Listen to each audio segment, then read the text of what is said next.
Assalamualaikum warahmatullahi wabarakatuh. Selamat malam dan salam sejahtera bagi kita semua. Puji dan syukur kita panjatkan kehadirat Tuhan Yang Maha Esa, karena atas rahmat dan karunia-Nya kami dapat mempresentasikan tugas besar mata kuliah Sistem Basis Data dengan yang berjudul Perancangan dan Implementasi Database Informasi Kontak Kampus.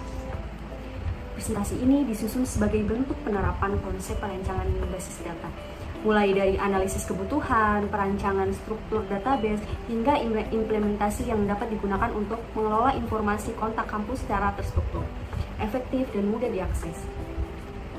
Nah, kami dari kelompok 3 S3B yang beranggotaan Tri Anita dan saya sendiri Putriana, ada Noval Fatur Rahman, Adnan Budi, dan yang kelima ada Kohar Wahyu.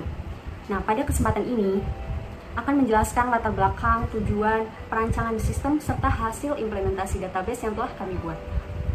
Kami berharap presentasi ini dapat memberikan gambaran yang jelas serta menambah pemahaman mengenai penerapan sistem basis data dalam lingkungan kampus. Kita masuk pada slide yang pertama. Pada slide ini menjelaskan konteks dan latar belakang dari sistem yang kami buat. Jadi, kita tahu bahwa universitas merupakan institusi besar dengan banyak unit, bagian, dan layanan.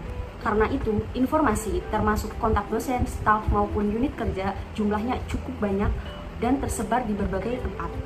Masalahnya, selama ini informasi kontak tersebut belum terpusat, hingga seringkali menyulitkan mahasiswa atau sivitas akademik etika ingin mencari kontak tertentu.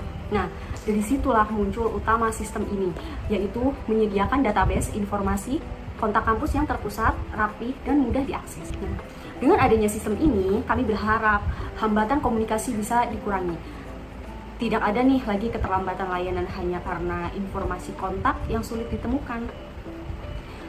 Intinya, sistem yang kami rancang bertujuan untuk mendukung operasional kampus agar lebih efektif, cepat, dan profesional. Tentunya di era transformasi digital seperti yang sekarang ini.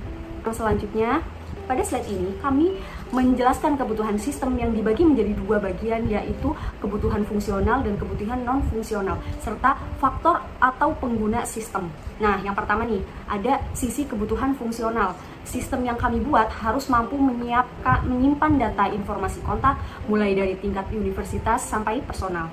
Selain itu, sistem juga harus mendukung pencarian data yang cepat dan pengelolaan data yang mudah oleh admin. Nah, kemudian, untuk kebutuhan non-fungsional, kami menekankan pada keakuratan, efisiensi, dan konsistensi data. Artinya, data yang tersimpan harus valid, tidak boleh ganda, dan dapat diandalkan oleh pengguna kapanpun yang dibutuhkan. Nah, selanjutnya, terkait aktor atau pengguna sistem, kami menjadi dua peran utama. Yang pertama, ada administrator. Nah, ini tuh apa sih tugasnya? Nah, administrator ini yang bertugas mengelola, memperbarui, menjaga keamanan agar data tetap rapi dan terstruktur. Nah, yang kedua ada apa sih? Yang kedua ada mahasiswa. Nah, mahasiswa ini sebagai pengguna akhir yang memanfaatkan sistem ini untuk mengakses informasi kontak dengan mudah dan cepat. Gunanya apa sih? Gunanya untuk mendukung kebutuhan akademik mereka. Nah, pada slide yang selanjutnya, ini tuh ada menjelaskan bagaimana sih sistem yang digunakan dalam situasi nyata.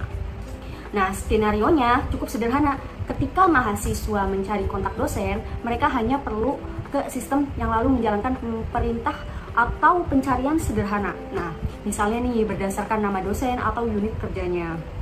Setelah itu, sistem akan langsung menampilkan informasi kontak yang dibutuhkan secara instan, tanpa harus mencari secara manual atau bertanya ke banyak pihak. Nah, dengan proses ini, mahasiswa dapat membuang banyak waktu dan komunikasi antar mahasiswa dengan pihak kampus bisa berjalan lebih cepat dan efisien. Jadi, melalui skenario penggunaan ini, sistem kami membantu menciptakan komunikasi yang lebih efektif, cepat, dan transparan di lingkungan kampus. Nah, yang selanjutnya akan dibacakan oleh teman saya, yaitu Kohar Wahyu. Baik, jika kita lihat pada diagram, di sini kami menggunakan hierarki model, yang dimana pada posisi paling atas di sini ada entity universitas yang memiliki atribut yaitu ID univ, nama univ, dan alamat. Atribut primary key Di diagram ini kami simbolkan dengan elips berwarna biru dan garis bawah. Entiti universitas ini menaungi 3 unit utama, yaitu entiti biro, entiti prodi, dan entiti UKM. Pada entiti biro di sini terdiri dari 4 atribut, yaitu ID biro, nama biro, lokasi, dan ID univ. Dan pada entiti prodi di sini ada atribut ID prodi, nama prodi, fakultas, dan ID univ. Serta pada entiti UKM di sini ada atribut ID UKM, nama UKM, bidang, dan ID univ. Selanjutnya, ketiga unit entiti penting ini memiliki personilnya, yaitu seperti pada entiti biro dia memiliki banyak staff. Di sini ada entity staff, di mana entity staff memiliki 5 atribut, yaitu ada ID staff, nama staff, jabatan, nomor telepon, dan ID biro. Lalu pada ID prodi memiliki entity personilnya, yaitu dosen, yang dimana entity dosen ini memiliki 5 atribut juga, yaitu ada NIDN, ada nama dosen, ada email, nomor telepon, dan ID prodi. Dan yang terakhir pada entity UKM itu juga memiliki entity pengurus, yaitu ada 5 atribut di dalamnya, ada ID pengurus, nama pengurus, jabatan, nomor telepon, dan ID UKM. Pada IRD ini kami menggunakan relasi one to many, di mana seperti satu biro bisa memiliki banyak staff, sementara satu staff hanya memiliki satu biro, dan seterusnya. Baik, selanjutnya penjelasan mengenai relasi diagram akan dijelaskan oleh anggota kami. Ya, di sini saya akan menjelaskan sistem relasi informasi di lingkungan universitas yang di dalamnya terdapat beberapa entitas utama, yaitu entitas universitas, biro, prodi, UKM, staf, dosen, dan pengurus UKM. Entitas universitas sebagai pusat dari tabel memiliki atribut ID University sebagai primary key, nama universitas, dan alamat. Entitas ini memiliki 3 relasi, yaitu relasi biro, relasi prodi, dan relasi UKM. Relasi biro memiliki ID biro yang berada dalam primary key, kemudian ada ID universitas yang berada dalam foreign key, dan ada nama biro dan lokasi. Jadi di setiap biro terdaftar di satu universitas melalui atribut ID universitas, sehingga universitas menjadi induk dari beberapa biro. Kemudian ada relasi prodi, memiliki ID prodi yang berada dalam primary key, dan ada ID university berada dalam foreign key. Kemudian ada nama prodi dan fakultas. Program studi mengacu pada universitas melalui ID universitas, sehingga satu universitas dapat menaungi banyak program studi. Relasi UKM memiliki ID UKM yang berada dalam primary key, ID universitas yang berada dalam foreign key, kemudian ada nama UKM dan bidang. Dalam UKM atau unit kegiatan mahasiswa juga terikat ke universitas melalui ID universitas, sehingga struktur UKM tetap jelas berada di bawah universitas. Kemudian relasi biro memiliki tabel staff yang berisi ID staff yang berada dalam primary key, dan ada ID biro yang berada dalam foreign key. Kemudian ada nama staff dan juga jabatan dan nomor telepon. Jadi setiap staff ditempatkan pada satu biro tertentu yang ditandai dengan ID biro. Dengan demikian kita dapat mengetahui staf mana saja yang bekerja di setiap biro. Kemudian ada relasi prodi, memiliki tabel dosen yang berisi NIDN yang berada dalam primary key dan ID prodi yang berada dalam foreign key. Kemudian ada nama dosen, email, dan nomor telepon. Melalui atribut ID prodi, kita dapat melihat dosen-dosen yang mengajar pada suatu program studi. Kemudian ada UKM memiliki tabel pengurus yang berisi ID pengurus yang berada dalam primary key dan ID UKM yang berada dalam foreign key. Kemudian ada nama pengurus, jabatan, dan nomor telepon. Dari data pengurus dihubungkan dengan UKM melalui ID UKM, sehingga dapat terlihat struktur kepengurusan di tiap UKM.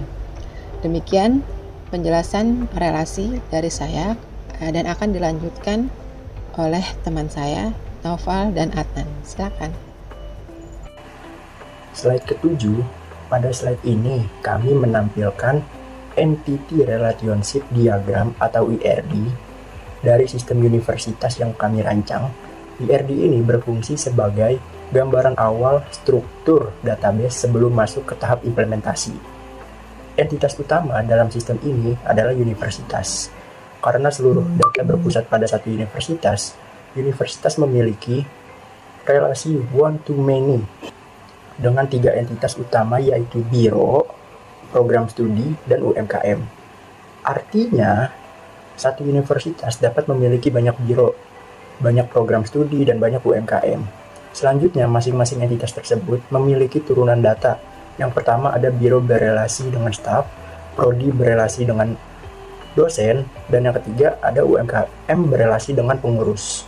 Struktur ini kami rancang agar data tidak tumpang tindih, mudah dikembangkan, serta mencerminkan kondisi nyata di lingkungan kampus.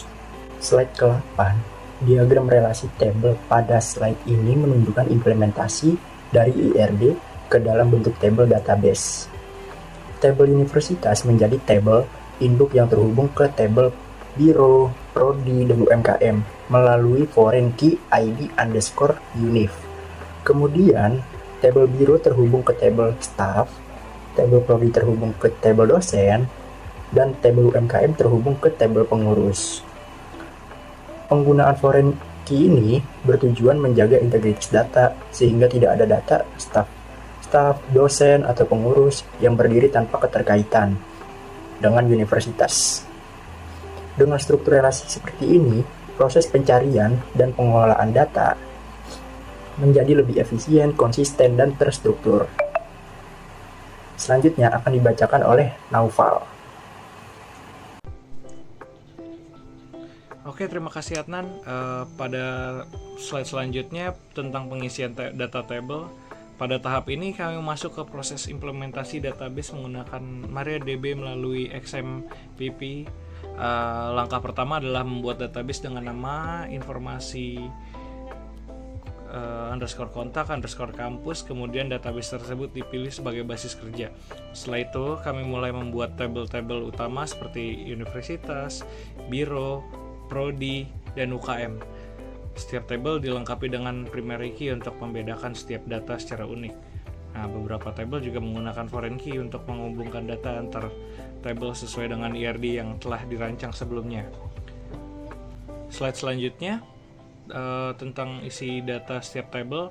Nah, pada slide ini ditampilkan proses pembuatan tabel lanjutan, yaitu tabel staff, dosen, dan pengurus. Nah, masing-masing tabel memiliki atribut yang relevan seperti nama, jabatan, email, dan nomor telepon.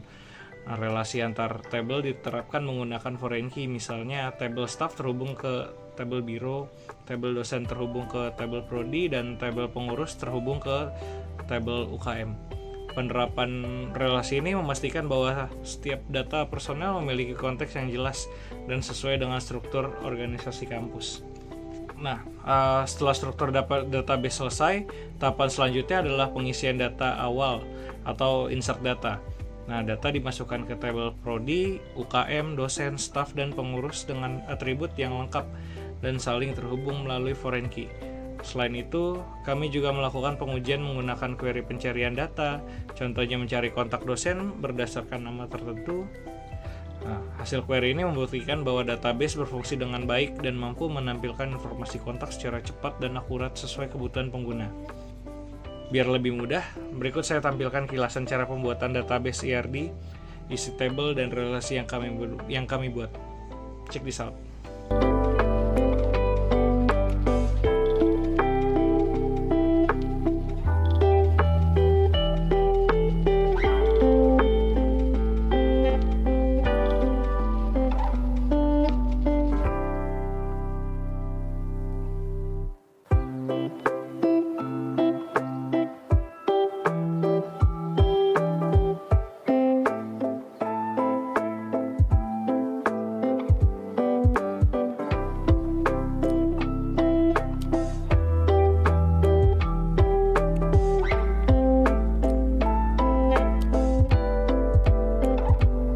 Oke, sekian presentasi kami kali ini. Terima kasih atas waktunya.